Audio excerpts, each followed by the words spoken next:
stop number 2. 2. Stop number 2. How you feeling? Legs are feeling pretty rough, but we're making it. You doctor me up? Yeah.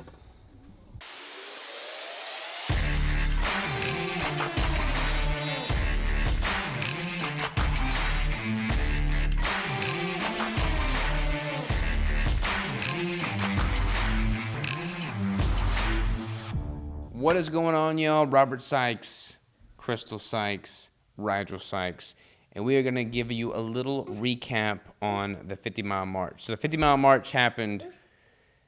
Our life's a whirlwind right now. When did that happen? The end of August. The end of August. And we are just now filming this recap and getting the video out to you. So my apologies there. We've been going a million miles an hour with the competitions, the conferences, the traveling. Total chaos in our life. But we did the 50-mile march. This is the 4th year they've had it. This is the 3rd year I've done it. Crystal did it the 2nd year when she was pregnant with this little guy, believe it or not. I did it that year as well, and I was wrecked. I was on crutches for a week afterwards. My feet were just brutalized. The 2nd year was better, but still brutal. I was on crutches for a couple days. This last go-around was the easiest one yet for me, which is crazy because it was the week before peak week of my first show. So the fact that I even did the 50-mile march was kind of chaotic. I don't know any other competitors that were marching 50 miles a week before they stepped on stage, but it's something I felt strongly about.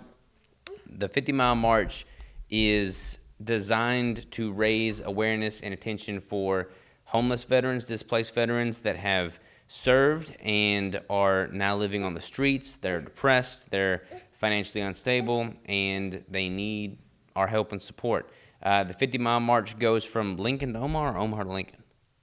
Lincoln to Omaha. Lincoln to Omaha. It's 50 miles. It actually winds up being like 53 miles total or something like that.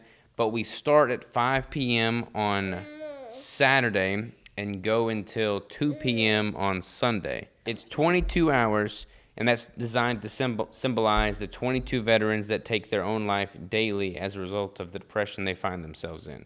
We march through the night. We stop not very often, and it is brutal. Like we are out there in the elements. We are outside the whole time, walking on the shoulder of a highway. It is not easy terrain. We had a police escort, but it is no joke. I've done a marathon with zero training, and this is, I think, harder than the marathon with zero training.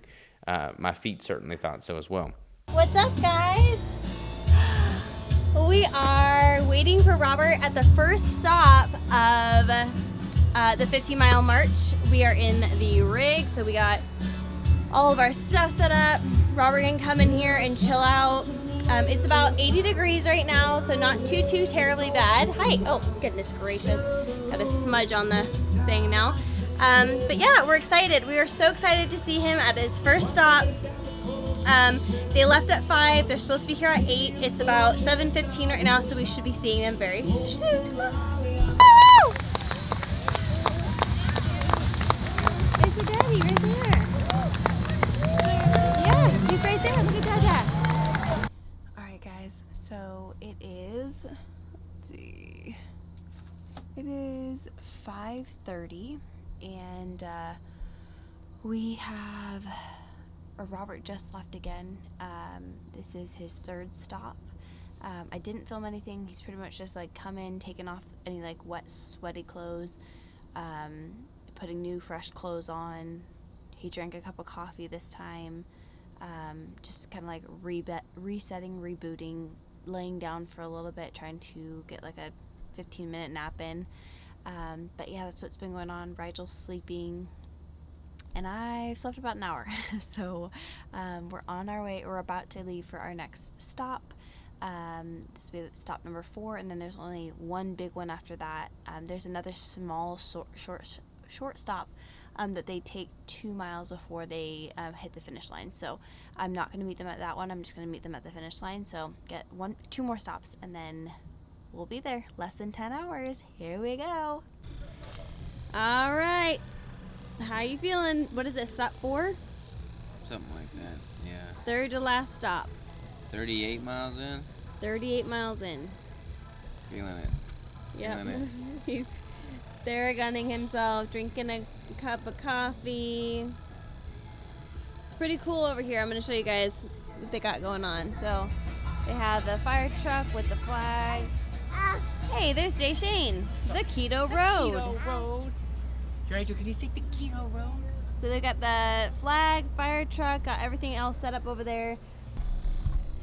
We are at Hy-Vee right now, just in their parking lot, and they had all of their, they had all of their employees, not all of them, but a whole bunch of employees come out and line where they were walking. It was really cool. It's cool to see a business do something like that. So yeah, anyways, we are here. How are you doing, Jonathan? Like, we don't need to see his face. I'm chilling. I like this kind of stuff. Nice, nice. All right, any last words? No excuses, y'all. Get after it. Ain't no such thing as a part-time savage. Keep that in mind. Our floor is very dirty right now, but I wanted to show you guys how cute Rigel is in his little Converse. Huh? What are you doing, buddy? Too busy playing with the holes in the floor. Hi. How are things going? Do you even, nope, don't even know. Don't even know. Everyone loves him. Waving bye-bye to everyone. Huh. So, like, we would meet them at the stop, and then once they would start walking again, we would go ahead and drive to the next destination that they were going to stop at. It was about every, I think, 4 hours. So Rigel and I would, he actually got to sleep pretty good through the night because those are like the longest stints, and then they are actually at the rest stop for a little bit longer as well. So I had the rig. So Rigel and I drove the rig. I put him up in a pack and play.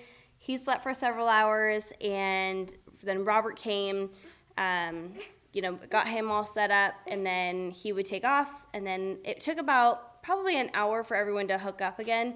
So we were probably at that stop for like 5 or 6 hours, which was helpful because then this guy could get better sleep. And then, yeah, it was actually pretty fun to see them all at every stop, and kind of be able to take care of Robert. And yeah, I don't know. It was interesting being on this side of things and actually being able to see the entire thing, because last year Rigel was so little, we ended up not seeing them for like 2 stops during the night. So it was cool to be able to see them at each stop. Yeah, and it's an awesome experience. Like, the camaraderie there is just hard to explain. I mean, when you're on those last couple miles, everyone's in pain. It's the heat of the day.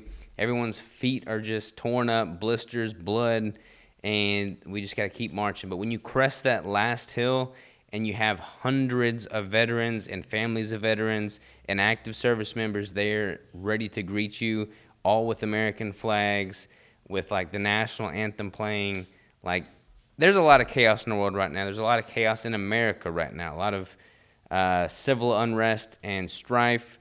But at the end of the day, when you experience something like that and you see the veterans that have served for this country and you look them in the eye and you're proud to know that you're helping drive awareness to them, like, you just are proud to be an American. And I was proud to do that march. And we raised over $310,000 for this cause. So very proud of that as well.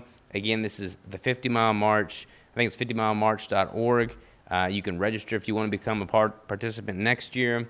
But it's an awesome thing. I'm super proud to be a part of it. Huge shout out to Jamie Seaman, Jay Morales. There's so many people involved in all this. They're making like this big nonprofit out of it. I don't even have all their names memorized, but just amazing people. It was a really great support team too. Like, there's not just the walkers, but they have a huge group of supporters too that are there, like providing waters, who are there. Like, when Rigel and I were stopped, we were stopped with those like RVs full of just bathrooms and then water and snacks and things like that. So that crew would set everything up, set every person's chair up, make sure everything was organized. And so the whole thing is organized really, really well, and just like amazing people. And I think I heard several times that this was the best group of walkers, like Like Yeah. it just every year it keeps getting better and better and bigger and bigger too. So again, super grateful to be a part of that. Just want to give you a quick little update on one of the things going on in our world right now. So thank y'all for tuning in, and we will see you next time.